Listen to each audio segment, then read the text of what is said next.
This is Teresa Matsura, and you're listening to Uncanny Japan. Imagine you're living in an older Japan. Life is really hard. No family mart to stop by after work to grab a famichiki or two for dinner. No vending machines to snag a beer or a pack of smokes. And when you wake up in the middle of the night and you need to visit the washroom, no heated toilet seats or gentle fountains of pulsating water for your more delicate parts. The toilet's outside in the cold and dark, and who knows what's lurking inside. That's okay, you say. You're working for the weekend. Well, depending on your line of employment, there's no day off for you, buddy. Except Oshogatsu, the New Year's holidays. You're allowed to enjoy January 1st, 2nd, and 3rd in absolute and exquisite peace. Oh, wait, though. There are a couple rules. Would you like to explore the stranger, more obscure corners of Japanese culture? Dig a little deeper into superstitions, curious customs, and all those mysterious creatures that inhabit the land? If so, then this is the podcast for you. Uncanny Japan is where I, author Teresa Matsura, share all the fascinating tidbits I unearth while doing research for my writing. From the bizarre to the ghastly, and everything in between. I hope you enjoy the show.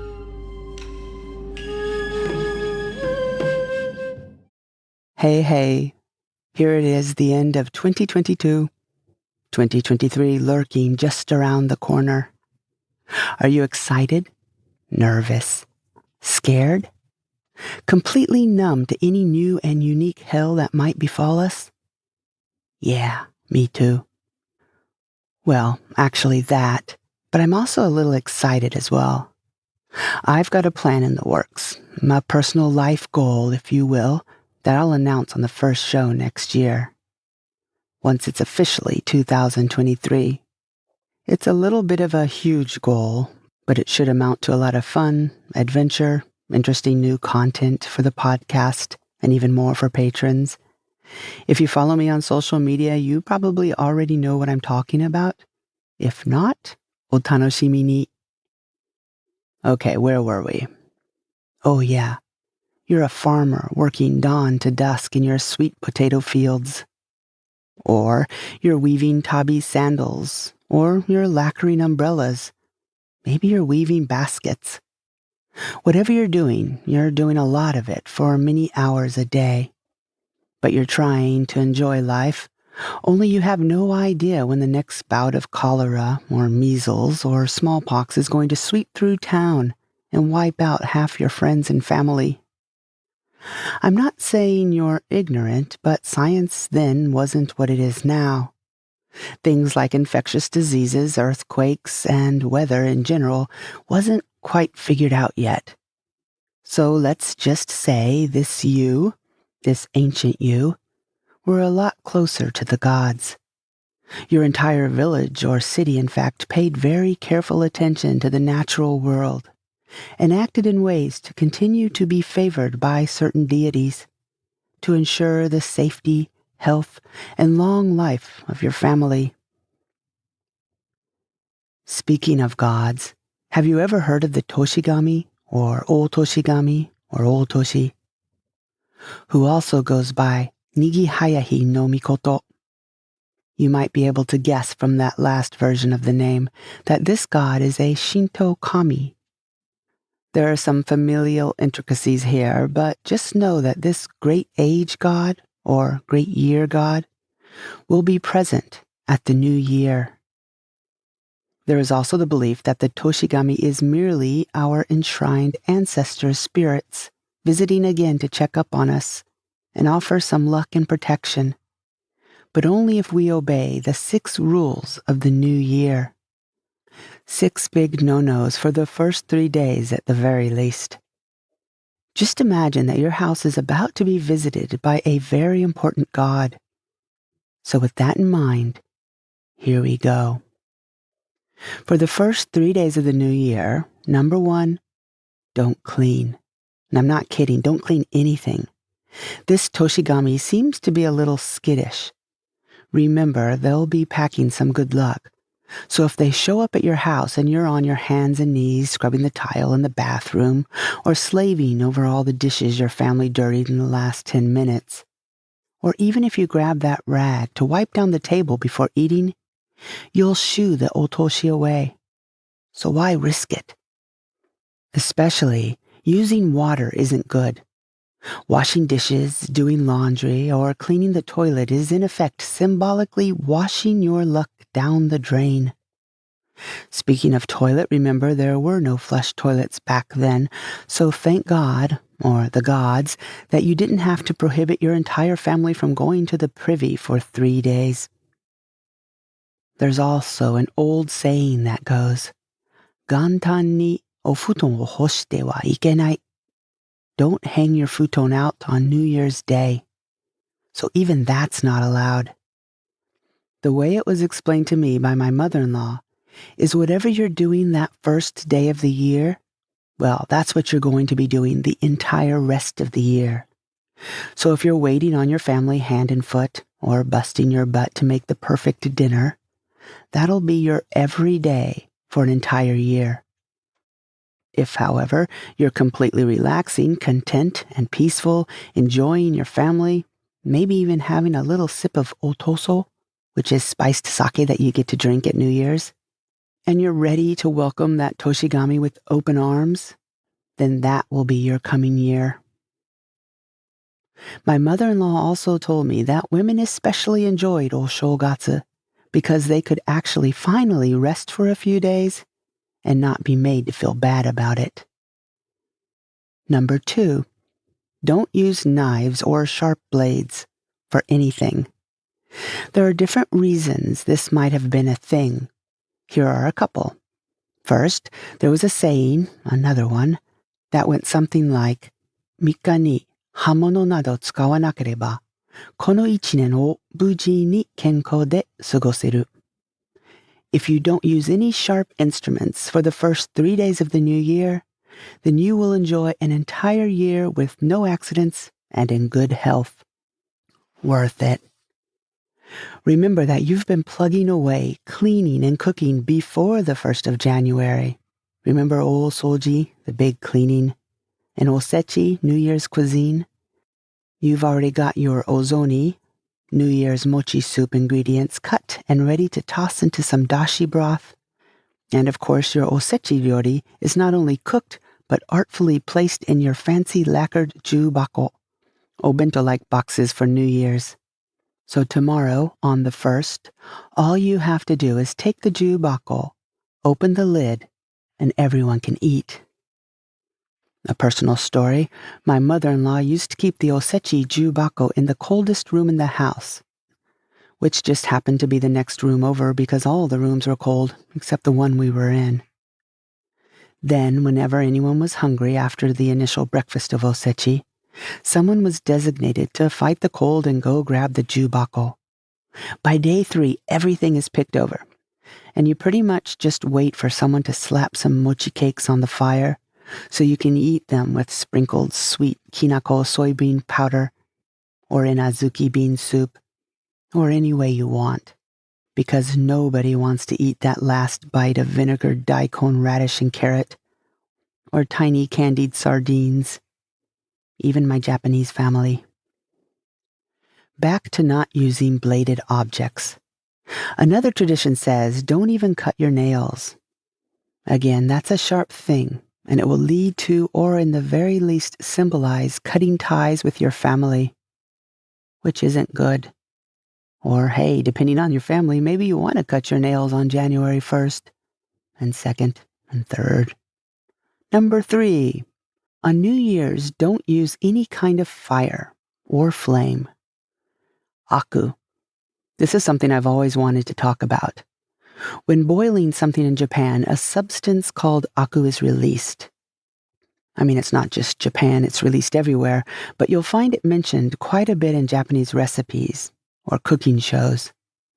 Aku is basically that scummy stuff that comes off meat or even vegetables. I guess anything you boil.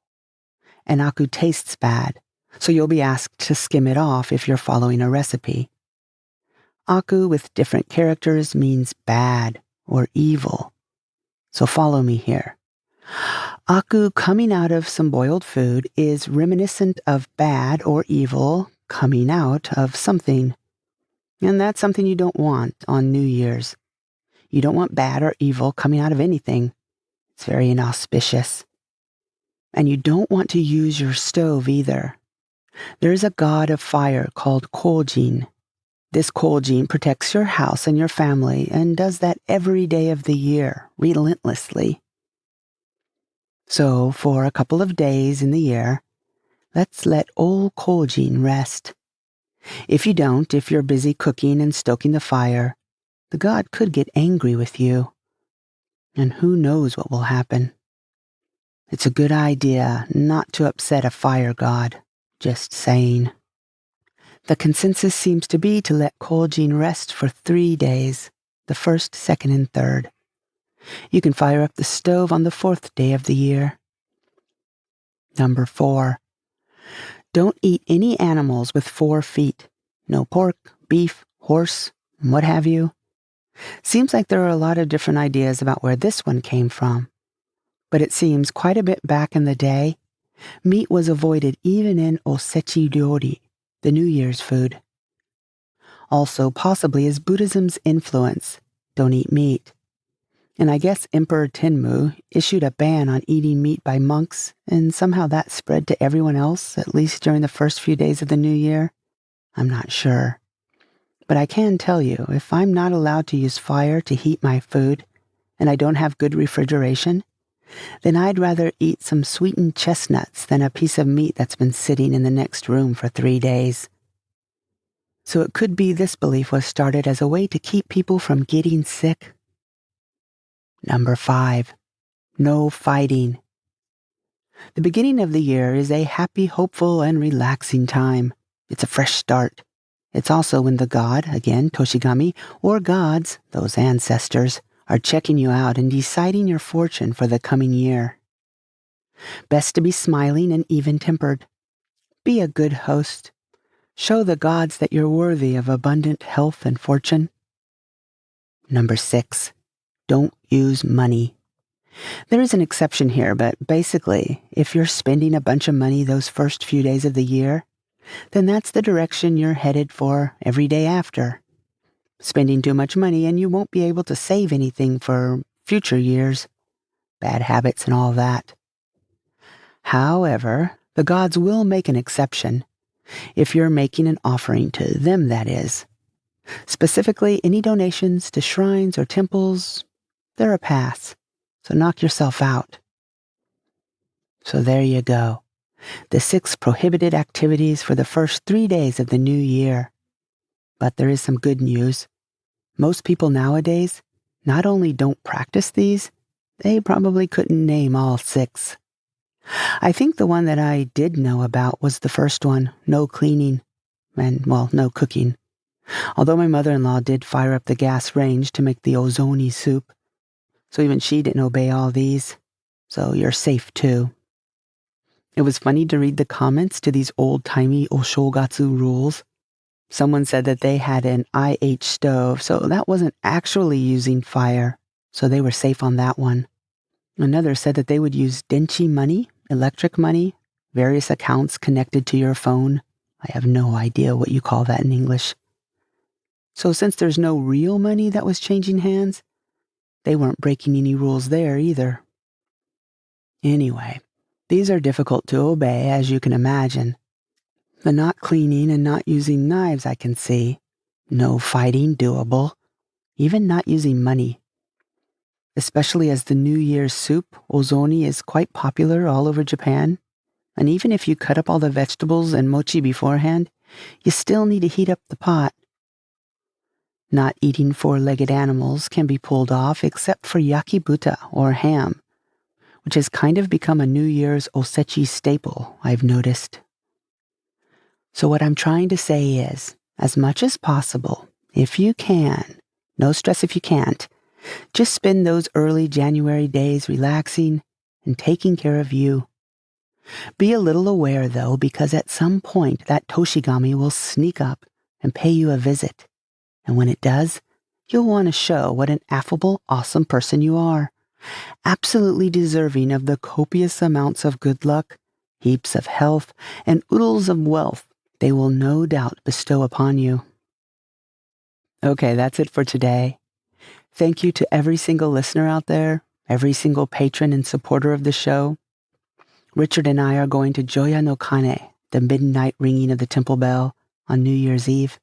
As well, we're going to visit the first sunrise, which will have dancing and singing. So watch out for soundscapes and a little photo and video montage that I'll be putting up on Patreon for all the tiers. Plus, I'm kind of feeling like I want to experiment with mochi, so there might be some interesting mochi recipes going up in January too. If you're not already a patron and you'd like to be, please consider that. Just do a search for Patreon and Uncanny Japan. Okay, this wraps it up for Season 6. It has been so lovely to talk to you and with you, as the case may be. I'm looking forward to hanging out with you all again next year. Thank you, Richard, for doing the sound, the website, and the YouTube work for the show. And thank you, patrons and supporters, for keeping Uncanny Japan and me personally going. I'm wishing every single one of you an incredible, healthy, happy, and holy 2023. Yoi o toshi o. Talk to you next year. Bye-bye.